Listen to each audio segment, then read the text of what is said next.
Muy bien, si pudiéramos ponerle un título esta mañana al sermón fuera La disposición salvadora del Señor, la disposición salvadora del Señor. Para los años 80, un médico venezolano desarrolló la vacuna contra la lepra, que hasta su momento no hallaba una cura médica efectiva. Hoy, gracias a ello, gracias a los tratamientos que hay para tal enfermedad, la lepra no es común entre nosotros, pero no era el caso de la época de nuestro Señor Jesucristo. Era una enfermedad común ver en la época bíblica, además por la geografía donde los relatos bíblicos se desarrollan. Este relato nos muestra no solo el poder sanador del Señor, sino que nos deja ver más de la disposición que el Señor Jesucristo tenía hacia los que se encontraban en un estado de miseria.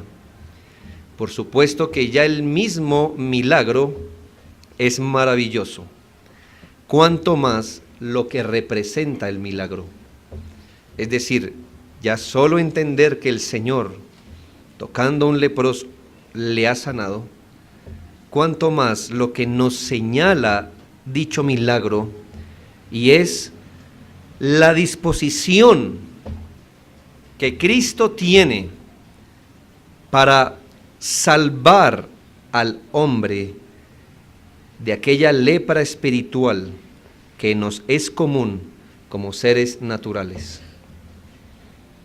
Así que, hermano, yo quiero que esta mañana usted se identifique con el leproso, porque exactamente si hubiese un equivalente espiritual de la lepra física, a nivel de nuestro espíritu, es el pecado. Es un grave daño, es una horrible enfermedad miserable. Así que deseo que apreciemos la inclinación del Señor hacia el pecador en varios puntos. El primero, consideremos, hermanos, el terrible estado de aquel hombre. En el versículo 12, primera parte, nos dice: sucedió que estando él en una de las ciudades, se presentó un hombre lleno de lepra. Recuerdo que el Señor Jesucristo estaba predicando el Evangelio. A eso se dedicaba, a extender la palabra de Dios por donde iba, y en una de esas recorridos que nuestro Señor Jesucristo hizo, un hombre singular se atravesó en su camino. Era un leproso, un hombre verdaderamente miserable. No solo nos dice la Biblia que era leproso, sino que si leyó bien, dice estaba lleno de lepra. Su enfermedad no estaba en sus etapas iniciales. Si bien la enfermedad es penosa, no a todos les afecta de la misma manera, pero lo que vemos aquí es un cuadro de lo más miserable que usted puede ver. Un pobre hombre cundido, lleno de lepra. Esta enfermedad, para los que no conocemos demasiado, es producida por una bacteria y se exterioriza en horribles manchas, nódulos en la piel y deformaciones que luego se infectan si no hay un tratamiento para ello, como pasaba en los tiempos bíblicos. Lo más común era que al manifestarse la enfermedad, eso solamente era la puerta para que otras enfermedades entraran por las infecciones o a través de infecciones. La apariencia de un leproso es impresionante. Como consecuencia de esta enfermedad existe una extensa destrucción de los tejidos de la piel. Por ejemplo, el cartílago nasal, es deformado. Las orejas se deforman. Cuando la enfermedad avanza, aparece lo que se conoce como facies leonina. Quiere decir que la cara del individuo se asemeja a la de un león. Sus pómulos se salen, su nariz, que no tiene el cartílago, se debilita, se hunde. Las orejas tienden a caerse y se le caen los párpados. Este hombre estaba lleno de lepra. Pero además del terrible daño físico de esta enfermedad, la ley en el Antiguo Testamento daba lineamientos precisos para tratar al leproso y así evitar su contagio. Pero con esto el Señor también en el Antiguo Testamento nos mostraba una realidad posterior.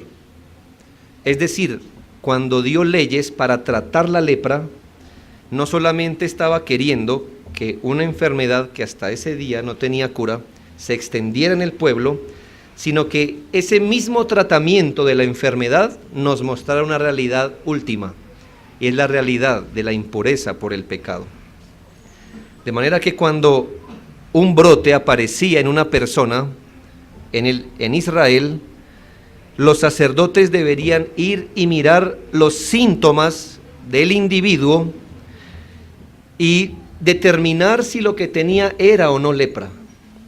Así que se daba una semana de espera para mirar ese grano, ese nódulo, esa afección en la piel, cómo progresaba.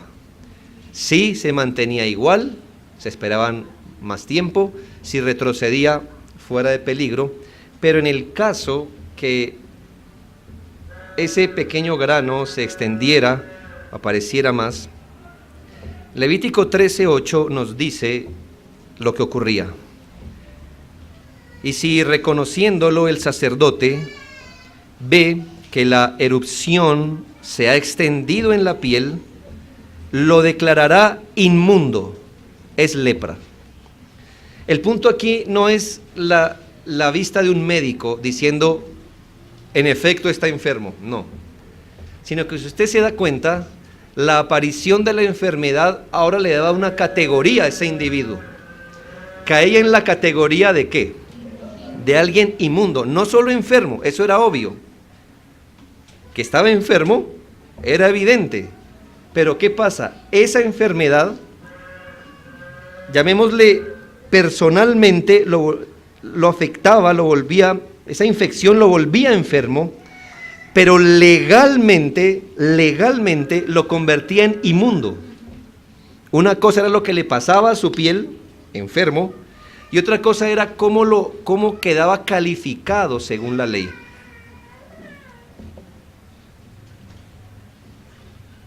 Y calificado según la ley, se calificaba como inmundo. Ahora, vaya a los versículos 46 y 47, y dice, y el leproso, en quien hubiere llaga, llevará vestidos rasgados. Sí, no era un requisito, rasgue sus vestidos, y su cabeza descubierta, y embozado, es decir, con un trapo en su boca, pregonará, inmundo, inmundo. Todo el tiempo que la llaga estuviere en él, será inmundo, estará impuro, y habitará solo, fuera del campamento, será su morada. ¿Por qué lo hacía el Señor? Bueno, en primera medida para salvar al pueblo de un contagio enorme, pero también, hermanos, para señalarnos qué es este estado de inmundicia. Este hombre, consciente de su enfermedad, no debería ocultarla, sino hacerla visible, rasgando sus vestidos, descubriendo su cabeza, pero debería él, cuando alguien se acercaba, gritar inmundo, inmundo, para que la gente supiera que se estaba acercando a un hombre impuro. No solamente era inmundo, sino impuro. Eso nos quiere decir que no solo tenía una enfermedad, sino que de acuerdo a la ley era considerado una persona impura y debería habitar solo, fuera del campamento. Así que este hombre era personalmente contaminado, legalmente inmundo, existencialmente solo y abandonado, apartado de la sociedad. ¿Ve usted entonces el terrible estado del hombre que se atravesó ante el Señor Jesucristo? Pero segundo, quiero que miremos el ruego que hizo en su humillación. El versículo 12, segunda parte, dice: el cual, viendo a Jesús, se postró con el rostro en tierra y le rogó diciendo: Señor, si quieres, puedes limpiarme.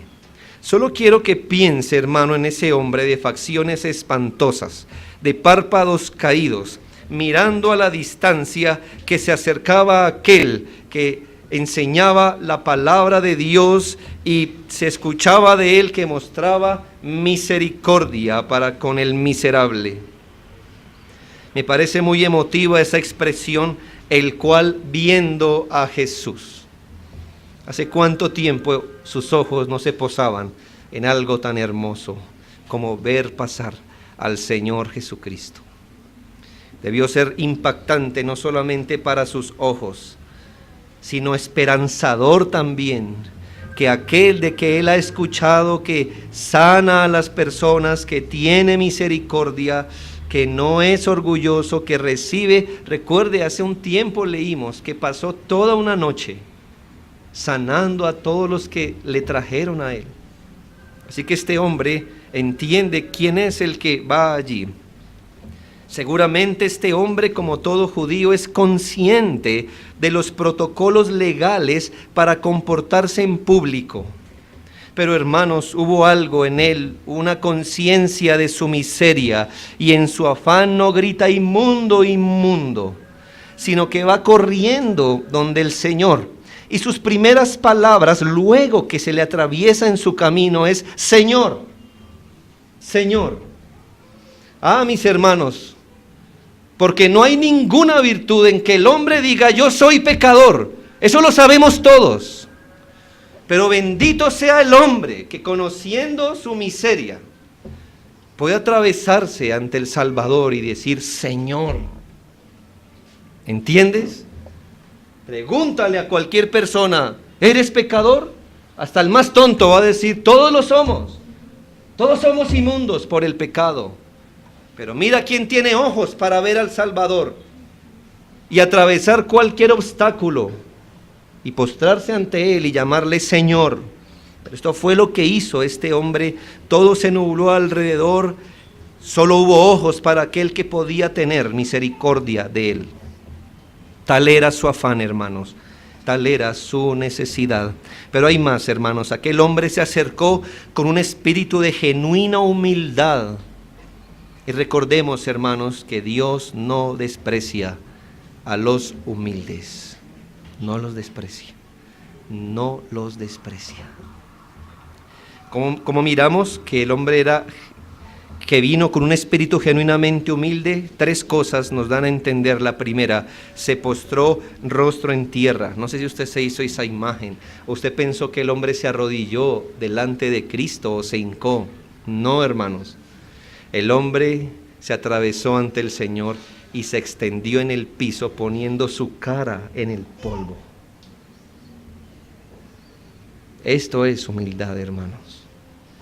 Poniendo su cara en el polvo, como diciendo: Señor, aquí estoy. Si quieres pasar de largo, pasa de largo, pero pásame por encima. Aquí estoy yo, humillado delante de ti. Lo segundo que nos muestra su humillación es que le rogó al Señor. Dice la Biblia claramente, usted lo leyó. Versículo 12, y le rogó. No le dio una orden al Señor. No le dio una orden, ni le manifestó de forma displicente sus deseos. Hoy se le enseña a la gente en muchas iglesias que puedes reclamar a Dios las cosas. Eso es diabólico, hermanos. Eso es la muestra del mayor orgullo del hombre, pararse como un pecador ante su Creador para exigir algo. Este hombre rogó. Hermano, ¿de dónde nos salen los ruegos? ¿De la boca? No, mi hermano, los ruegos nos salen del alma. Este hombre dejó salir un quejido con su voz ronca, porque le recuerdo que la lepra también daña las cuerdas vocales. Pero este ruego venía del corazón y de la conciencia de su mal. 4 palabras solamente fueron dichas por este hombre en su ruego. Y tercero, mira las palabras que dijo. ¿Qué dijo este hombre como un ruego? Si quieres, puedes limpiarme. Señor, si quieres, puedes limpiarme. Permítame parafrasearle estas palabras. Oh Señor, cuánto tiempo he anhelado ser libre de mi enfermedad penosa y doliente. Señor, he vivido marginado todo el tiempo desde que me empezó la enfermedad. Hoy me cunde la enfermedad, pero no vengo a ti exigiendo. Tú puedes librarme si tan solo lo quisieras, pero yo subordino mis deseos a los tuyos. No lo que yo quiera, sino lo que tú. Eso es humildad, hermanos. Eso es humildad. No exigió la sanidad como un derecho. No fue a él con orgullo. Este hombre ya ni tenía orgullo, hermanos. ¿Por qué tendría orgullo un leproso? Este hombre sabía del poder del Señor, ¿sabe? Por eso le dije que si quiere puede limpiarle, pero antes de hablar de limpieza, apela a su voluntad. Piense, no apeló primero a su poder, sino a su voluntad. Él no dice, Señor, tú puedes sanarme. No, dice, si quieres. Y cuando usted mira eso, no le queda duda que el hombre no solo creía en el poder de Cristo, sino en su señorío. ¿Qué significa? Que Él es Señor y que puede hacer lo que bien le pareciere. Así que la virtud, por así decirlo, lo que resalta este texto, no es que él crea que Cristo puede sanarlo. Lo que resalta profundamente es que él es consciente que solo si él quiere puede hacerlo. Pero si Cristo le hubiera pasado por encima y le hubiera dicho, no quiero. Igual, él puso su sanidad en sus manos.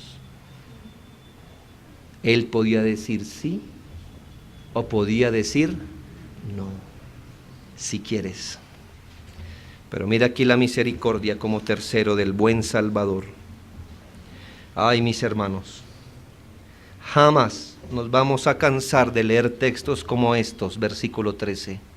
Entonces, extendiendo él la mano, le tocó, diciendo, quiero, sé limpio. Y al instante la lepra se fue de él.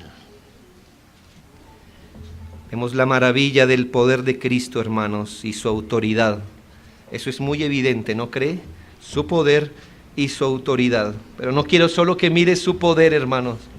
Mira esa disposición que tiene.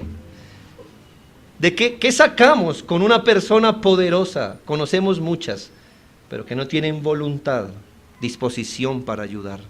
Pero mira al Señor todo el poder que tiene y estas palabras, quiero, si quiero hacerlo, esta vez quiero hacerlo, sé limpio. Y aquí hay algo maravilloso, hermanos,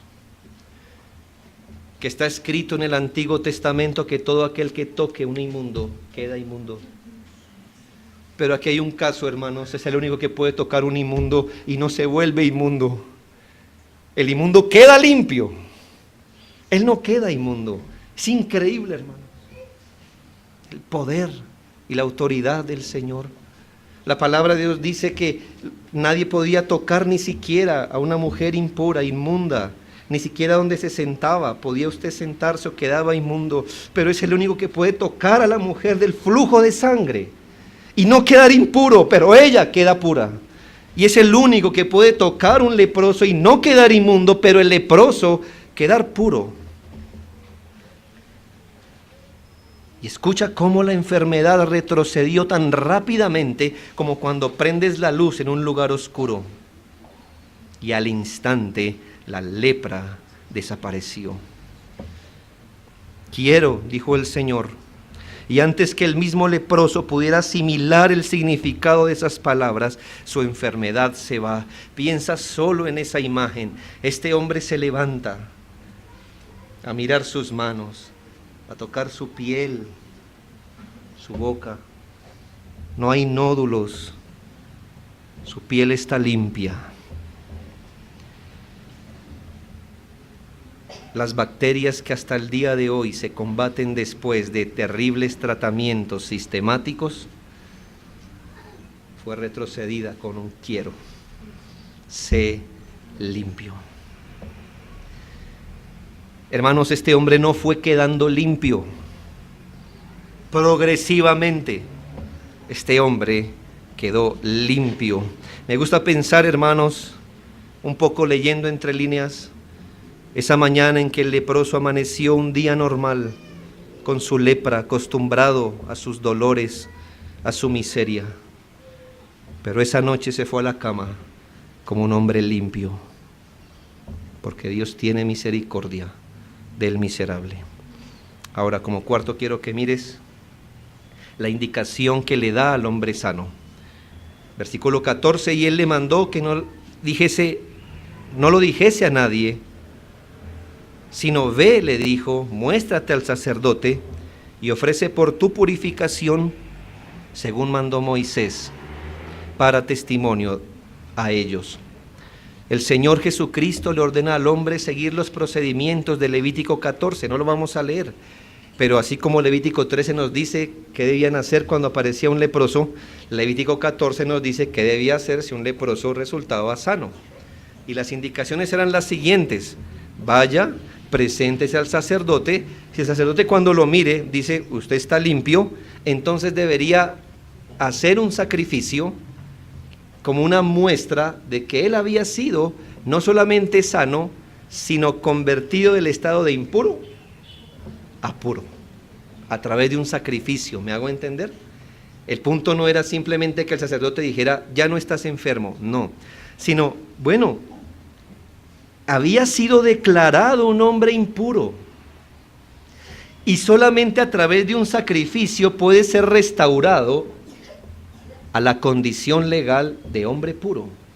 ¿Me hago entender? Así como te dije dos cosas, no solo era enfermo, sino legalmente impuro, el Señor lo sana, pero le manda a hacer el sacrificio normal para que recobre su estatus, por así decirlo, de hombre puro.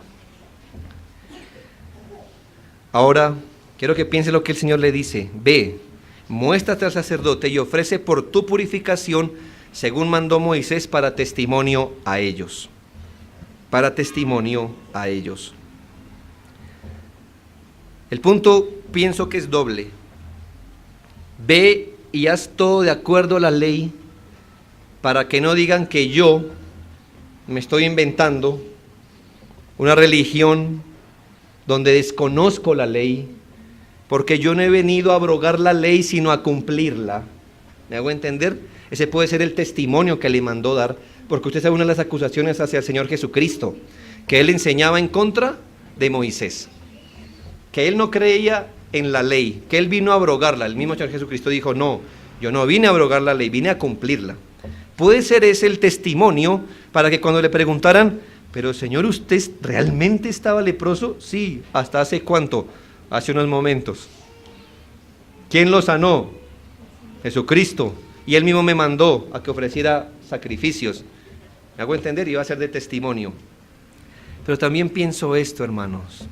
Testimonio de Cristo también. Ve para testimonio a ellos. Es decir, ellos han cerrado sus oídos a mis palabras. Pero cuando te pregunten quién te sanó, tú les dirás Jesucristo, y entonces será innegable que tendrán que pensar otra vez en mí y en mi autoridad, porque es que puedo sanar un leproso. Quiero que les digas quién te sanó, para que ellos digan, Ya no podemos contener tantas pruebas. Él debe ser el Mesías. Hermanos, mi punto, no importa cuál sea su interpretación, los sacerdotes nunca pudieron recriminar algo de Cristo, porque Él mostró apego a la ley, pero algo más. Ellos eran conscientes de que el Señor tenía un poder inusual y tuvieron que pasar por encima de eso para crucificarlo injustamente. ¿Cómo usted explica eso, hermanos? Es más, ¿cómo usted lo explicaría en esta época? No hay explicación médica, no hay explicación racional. Ejemplos como estos nos muestran que los sacerdotes realmente tuvieron que saltar este tipo de evidencias claras, contundentes, para contradecir al Señor y llevarlo injustamente a la muerte. Y quinto, quiero que mires una ventana de entendimiento del corazón de Cristo. Una ventana de entendimiento del corazón de Cristo, versículos 15 y 16. Pero su fama se extendía más y más, y se reunía mucha gente para oírle y para que le sanase de sus enfermedades. Mas él se apartaba a lugares desiertos y oraba.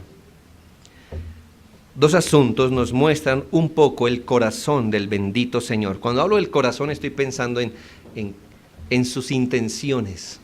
Mira un poco qué había detrás de las intenciones de Cristo, con qué motivo hacía lo que hacía, cuál era su pensamiento detrás. Usted sabe, hermano, que podemos hacer cosas y usted y yo podemos hacer las mismas cosas con una motivación distinta, ¿no es así? Podemos correr la misma silla, podemos correr la misma silla a la derecha, pero quizá usted lo haga para dar paso y yo para que alguien se tropiece, buscando eso, ¿me hago entender? Aunque hagamos el mismo acto, no lo hacemos con la misma motivación. Ahora, quiero que mires un poco el corazón, la intención, el pensamiento de Cristo detrás de cada cosa que hace. La primera la encuentro en el versículo 14, y Él le mandó que no lo dijese a nadie. ¿No te incomodan este tipo de expresiones? ¿Por qué? ¿Por qué piensas que Él no debió decir eso? Bueno, no estamos contradiciendo la Biblia, ¿no? Pero ¿por qué no suena un poco... Señor, no. La idea no es guardar el secreto. La idea es que todos sepan lo que tú eres capaz de hacer. Estas cosas no pueden quedarse, no. Señor, yo conozco gente hoy que pone cámaras y, Señor, usted de que estaba enfermo, me dolía la espalda, ¿puede saltar? Sí. Y son 8,000 en un estadio. Señor, pero tú sanas a un hombre y dices, no digas a nadie. Aquí alguien está equivocado, Señor. O tú has perdido la visión de tu campaña. O estos hombres están haciendo mal. Hermanos, le damos la razón a Cristo. Cristo jamás persiguió fama carnal. ¿Qué hubiera levantado? ¿Qué tipo de seguidor hubiera levantado Cristo si se hubiese promocionado por sus milagros? Yo le digo, ese tipo de seguidor entusiasta, ese tipo de seguidor muy pendiente del próximo milagro y quizá mañana me toque a mí y que cuánto hay que pagar y que dónde hay que ir porque sana dolores de espalda desde la coronilla hasta la planta de los pies. Él es un recetario, él todo lo sana, todo lo cura. Y entonces, ¿qué tipo de seguidores hubiera levantado nuestro Señor Jesucristo? Un tipo de seguidor carnal, un tipo de seguidor en la carne, un tipo de seguidor mundano, ese tipo de seguidor que está dispuesto a seguir a Cristo o al diablo si lo sana, o si le prospera su cuenta en el banco, o si le arregla sus problemas familiares. Si el Señor estuviera en la tierra queriendo hacer seguidores de cualquier tipo, ¿qué hubiera ordenado? Ve, publique. El Señor andaba por esta tierra para hacer la voluntad del Señor, delante de la faz de su Padre y procurando sinceramente el bien del miserable. No hacía el bien como algunos artistas hoy.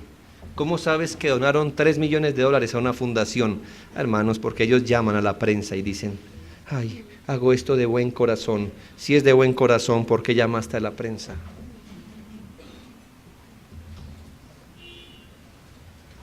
¿Qué hizo el Señor?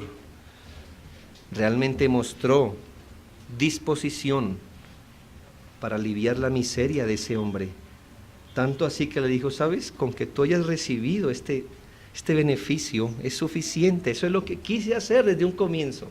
No te estoy usando para promocionarme. Realmente quise hacerte un bien. Quiero ser limpio. Eso es lo que quería hacer. Aquí entiendes algo del corazón del Señor, hermanos. Sus obras eran reales, pero espirituales, a la vista de Dios, no a la vista de los hombres, para hacer un verdadero bien, no para figurar. Y lo segundo que podemos ver es el versículo 15 y 16, que aunque su fama se extendía, y me encanta el razonamiento de la Biblia en estos textos, ¿tú cómo hubieras terminado el versículo 16? Dice, pero su fama se extendía más y más, y se reunía mucha gente para oírle, y para que la sanase de sus enfermedades, mas él, ¿cómo hubieras terminado esto allí? ¿Cómo lo hubieras completado? Cualquiera sea la forma, no como termina este texto.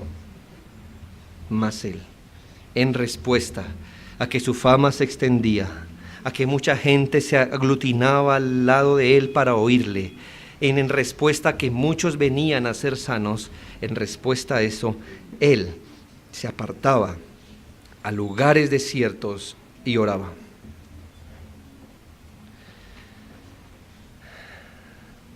Eso es una cachetada, hermanos, para nosotros. Pues nosotros no hubiéramos concluido de esta manera ese versículo.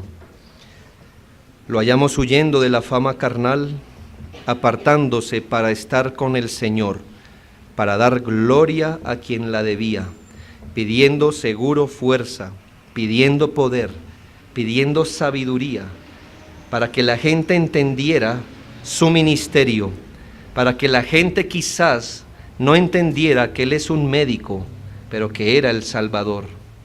Hermanos, vino a hacer la voluntad de su Padre, vivió cada segundo para amarlo, servirlo con toda su alma, mente y fuerzas.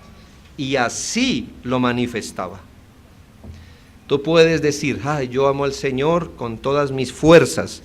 Bueno, cuando te faltan las fuerzas, ¿qué es lo primero que haces?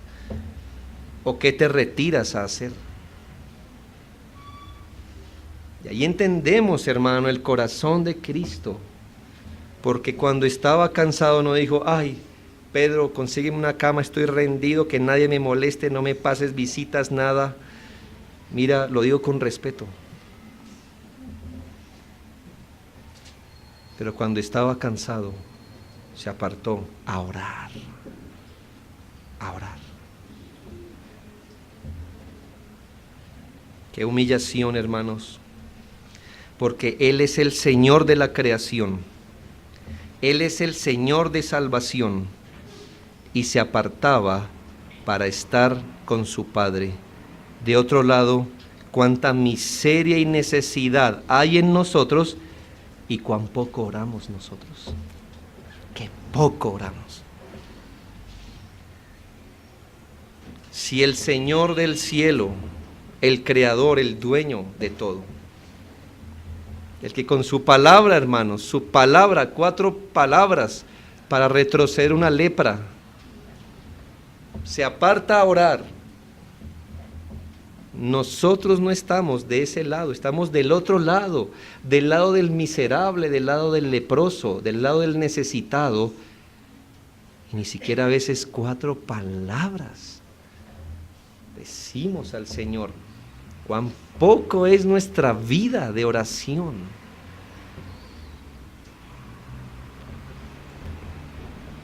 Por eso, hermanos, no es aquí lo que hizo el leproso. Esto se trata de lo que hizo Cristo, el capitán de nuestra salvación. Quiero que concluyamos con 4 asuntos, hermanos, porque para aplicar esta palabra. Primero, querido hermano, querido amigo, ¿te estremeciste escuchando los daños de la lepra en un individuo? ¿Te impresionaste al imaginar el cuadro miserable de un hombre?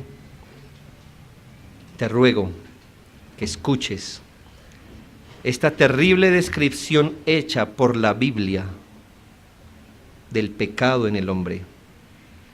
Si bien todos nosotros somos como suciedad, escuche bien, todos nosotros somos como suciedad. La Biblia no dice que nosotros estamos sucios, la Biblia dice que nosotros somos la suciedad misma. Y todas nuestras justicias como trapo de inmundicia, es decir, lo mejor que puedes hacer es un chiro inmundo delante de Dios. Isaías 64:6. Oh gente pecadora, pueblo cargado de maldad, generación de malignos, hijos depravados, dejaron a Jehová, provocaron a ira al Santo de Israel, se volvieron atrás. ¿Por qué querréis ser castigados aún? ¿Todavía os rebelaréis? Toda cabeza está enferma y todo corazón doliente. Desde la planta del pie hasta la cabeza no hay en él cosa sana, sino herida, hinchazón y podrida llaga. No están curadas, ni vendadas, ni suavizadas con aceite. Eso está en Isaías 1. Esa es la descripción de Dios cuando ve al pueblo pecador. ¿Qué le parece? Esto es peor que la lepra, amigos. Porque aquí quien califica no es un médico, es el Dios Santo. Y dice que el hombre en su estado natural, desde la planta de su pie hasta la coronilla de su cabeza, no tiene en él cosa sana, y si pudiera asemejar la condición de su alma, sería como una herida, una hinchazón, una podrida llaga que no ha sido curada. También la palabra de Dios dice, cuánto menos el hombre abominable y vil que bebe la iniquidad como agua. Mira la descripción que hace. También la Biblia dice, el Dios de este siglo cegó el entendimiento de los incrédulos para que no les resplandezca la luz del Evangelio. También dice la palabra, porque nosotros también éramos en otro tiempo insensatos, rebeldes, extraviados, esclavos de concupiscencias y deleites diversos, viviendo en malicia y envidia, aborrecibles y aborreciéndonos unos a otros. Yo puedo seguir citando textos, hermanos, para que usted entienda, amigo, querido creyente, que la Biblia así habla de nuestra condición natural. Y lo peor es que usted no lo ve. Que somos el tipo de leproso que ya hemos convivido tanto entre leprosos con tanta lepra, que ya nos parece normal vivir así. Vivir en nuestros pecados, vivir a la luz de nuestro pensamiento, vivir a la luz, y lo decimos hasta con orgullo, que yo hago lo que bien me viene en gana, como si eso fuera una virtud, como si eso fuera un punto a tu favor. Precisamente vivir como a uno le viene en gana es vivir de la forma más pecaminosa posible. La Biblia dice claramente que el hombre es un ser abominable en su estado natural, es aborrecible, es peor que un enfermo. La hediondez de nuestro pecado nos ha hecho aborrecibles y feos delante de Dios y delante de los hombres, porque si tú no crees bien lo que eres, pregúntale con quién vives cómo eres. Ten el valor de preguntarle a tu esposo o a tu esposa, mi amor, ¿soy buena gente? ¿Qué piensas de mí? Pregúntale a tu papá, pregúntale a tu mamá, pregúntale a tus hermanos. Ellos quizá por herirte, por no herirte van a decir, no, bien. No, pregúntale. En tu estado natural, ¿qué tipo de persona puedes llegar a ser? ¿Qué eras antes, si eres creyente? ¿Qué eras antes de llegar a Cristo? Cosas que hoy tú mismo te avergüenzas de haber hecho o pensado. Lo peor de esto es que el ser humano en su estado natural, a diferencia de este leproso, ni siquiera entiende la gravedad de su mal. Este hombre no solamente es pecador en su alma, sino que legalmente delante de la ley es inmundo. Es inmundo. El pecado no solo ha afectado su alma, sino que legalmente es culpable delante de la ley. Pecado y culpa es su condición y nada puede hacer por sí mismo para salvarse de su impureza y culpabilidad. Necesita un Salvador, porque de sí mismo nada puede hacer. Ahora, como segundo, te pregunto, ¿cómo vas a proceder sabiendo que eres un pecador? ¿Qué vas a hacer sabiendo que eres un pecador y que Cristo es el único Salvador? Algunas personas que se han acostumbrado a escuchar el Evangelio razonan así: pero es que yo todavía no veo mi necesidad, yo todavía no siento, yo todavía no experimento convicción. Dime, pecador, si la condición para venir a Cristo es que tú te sientas pecador. La condición para venir a Cristo no es que tú te creas un pecador, ni siquiera que tú sientas que eres un pecador. La condición no es que tú reconozcas que eres un pecador. Tú debes venir a Cristo porque eres pecador. ¿Entiendes la diferencia? Porque si tú piensas que la condición es que tú debes sentirte un pecador, ¿qué pasa si nunca te sientes pecador? ¿Eso quita tu pecado de ti? ¿Eso alivia tu carga?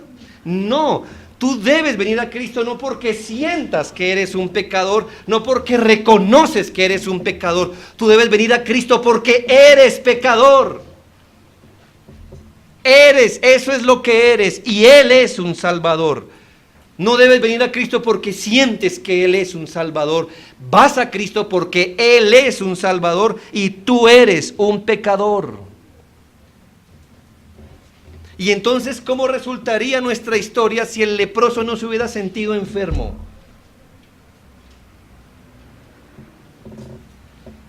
Entonces esperemos a que el leproso sienta el rigor de su enfermedad. No, él debería ir a Cristo porque es un leproso, por eso debería ir. Y tú no esperes a sentir algo para venir a Cristo. No esperes sentir un asunto místico en tu alma. Hay algo que tú eres por lo que debes venir a Cristo. Tú eres pecador y si eso no cambia, morirás en la inmundicia de tu pecado. Ve porque Él es el pecador, ve porque sabes que Él no desprecia al que va arrepentido y humilde. Y ve con toda humildad, porque no depende del que quiere ni del que corre, sino de Dios quien tiene misericordia. Yo sé, hermano, que los pecadores sensibles van a Cristo. Yo sé que por el Espíritu Santo pueden llegar a la convicción de pecado, pero mi punto es te puedes morir esperando. Ay, es que yo no siento todavía mi necesidad del Salvador. Es que yo todavía no siento esa convicción. ¿Qué importa lo que sientes o no? Tú debes venir es por lo que eres. Eres un leproso en el alma. Que no sientas tu necesidad, eso te hace un leproso insensible. Pero leproso ya eres. Debes venir a Cristo, es por eso. Amigos jovencitos, que te has criado en el Evangelio, quizá tú digas, pero es que la gente dice que cayó en convicción de pecado, que lloró por sus pecados. A mí no me pasa eso. ¿Qué nos importa lo que te pase? Tú eres un hijo de Adán. Y si no vienes a Cristo, te perderás. No vienes por sentir algo en tu corazón. Vienes porque reconoces. Tú miras y ¿Eres hijo de Adán? Por supuesto. ¿Eres pecador? Por supuesto. Entonces ve al Salvador. Por ese motivo, porque eres un pecador. ¿Qué estás esperando para acudir al Salvador? Si ya el mal lo tienes, pero Cristo es el Salvador. Y tercero, el pecador debe saber, querido pecador, debes saber que no tienes todo en contra, sino todo a favor cuando buscas tu salvación. ¿Sabes por qué? Porque el Señor tiene disposición para salvar a los que se acercan a Él. Querido pecador, cuando vas a Cristo buscando tu salvación, no tienes todo en contra, sino todo a tu favor. Mira estas declaraciones de la Escritura y espero que el Espíritu de Dios las clave en tu alma. Diles: vivo yo, dice Jehová el Señor, que no quiero la muerte del impío, sino que se vuelva el impío de su camino y que viva. Volveos de vuestros malos caminos. ¿Por qué moriréis, oh casa de Israel? Hermanos, nuestro Salvador no quiere, no anhela, no se deleita en la muerte del impío, en la muerte del pecador. Así que cuando vas buscando a Cristo como Salvador, no entras diciendo a frente de una puerta no molestar. Cuando golpeas la puerta, es más, la puerta está abierta porque el Señor tiene disposición para salvar al pecador. Dice la palabra de Dios en otro texto: rasgad vuestro corazón y no vuestros vestidos, y convertíos a Jehová vuestro Dios, porque misericordioso es y clemente, tardo para la ira, grande en misericordia, y que se duele del castigo. Hermanos, Él tiene más disposición para salvar que para condenar. Él se alegra salvando, pero se duele condenando. Pero si lo ha de hacer, lo hace. Pero no es su deleite hacerlo. El Señor Jesucristo dijo una vez: al que oye mis palabras y no las guarda, yo no le juzgo. No he venido a juzgar al mundo, sino a salvar al mundo. Entiéndase, gente de todo el mundo. Dios tiene más disposición salvadora que para condenar. No es su placer condenar, castigar. Él se deleita en misericordia. Si un individuo viene humillado y apela a la misericordia de Dios, no apela no dice cosas como, ni las piensa: ah, Señor, es que yo no he sido tan malo como los demás. Yo realmente no me considero tan malo, pero sé que tú eres el Salvador. Todavía te queda mucho orgullo, pecador. Recuerdo una anécdota que después de una predicación del pecado, una mujer se acerca al predicador y le dice: uy, pastor, con esa predicación me hizo sentir así de chiquita. Y el predicador le dice: hermana, todavía es mucho. Todavía es mucho. Si todavía usted tiene dignidad, usted no puede ir al Salvador. ¿Por qué se arrojaría rostro en tierra a un Salvador si usted todavía cree que puede hacer algo por su salvación? Él no es una opción, amigos, para el perdón de pecados. No es una opción al cielo. Él es el único Salvador, el único mediador. Si Él no te salva, nadie te salvará. Pero entiende esto: Él jamás despreció al que vino a Él humillado, buscando su salvación. Yo te pregunto: ¿perecerás como un leproso frente a unas manos de misericordia extendidas para tu salvación? Y por último, ¿acaso esto aplica solo a los que no son regenerados? Tú dirás: ah, yo soy el leproso que Él sanó. Gloria a Dios, yo también lo creo. Pero hermanos, Él sigue siendo el Salvador de los que son pecadores. Y nosotros debemos reconocer como cristianos que por nuestra negligencia y por el pecado remanente, a veces tenemos brotes y nódulos de lepra.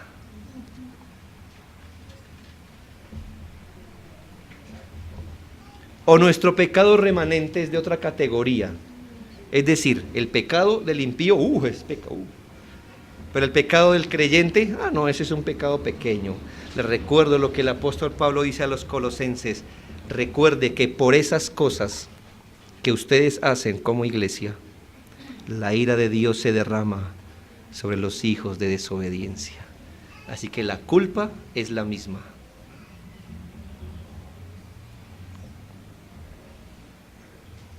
Queridos hermanos, mientras sigamos pecando en esta tierra, necesitamos un Salvador de nuestros pecados.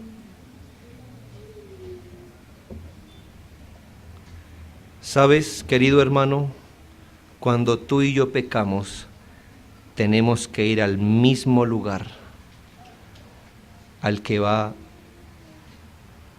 un impío. Tendremos que ir con la misma actitud del leproso, a los pies de Cristo, rostro en tierra, suplicando su misericordia, al mismo lugar al que iría una persona que hoy se arrepiente por primera vez. No, hermanos, nuestro estatus de hijos no nos libra de estar rostro en tierra ante Cristo. No creas que por ser hijo, ahora sí puedes ir a Él, de pie, estoy hablando metafóricamente, mirándole a los ojos, diciéndole, sí, he pecado, perdona todos mis pecados, amén.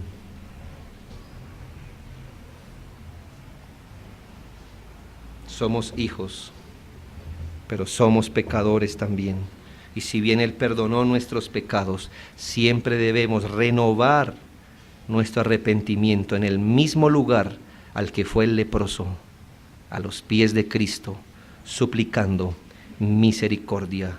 Y dice la palabra de Dios, que Él es fiel y justo para perdonar nuestros pecados y limpiarnos de toda maldad. Si fue misericordioso para perdonar a quienes eran sus enemigos, cuánto más a los pecadores que Él ha querido hacer sus hijos.